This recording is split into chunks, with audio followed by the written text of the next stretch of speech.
In some ways, the physical layer of our network stack model is the most complex of all. Its main focus is on moving ones and zeros from one end of a link to the next.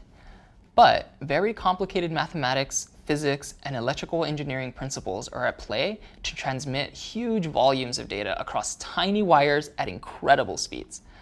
Luckily for us, most of that falls within a different realm.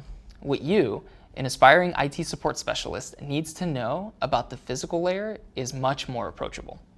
By the end of this lesson, you should have a solid foundation in aspects of the physical layer that will allow you to properly troubleshoot networking issues and set up new networks. Let's dive in.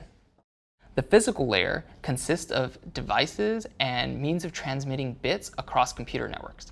A bit is the smallest representation of data that a computer can understand. It's a 1 or a 0.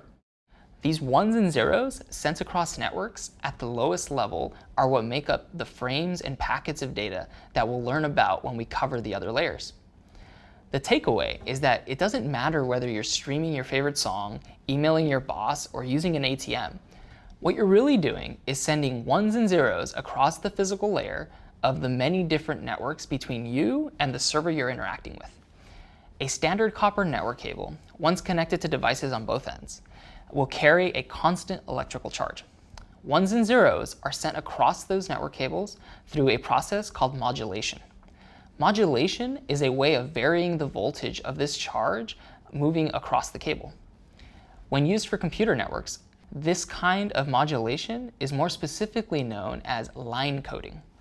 It allows devices on either end of a link to understand that an electrical charge in a certain state is a 0, in another state is a 1.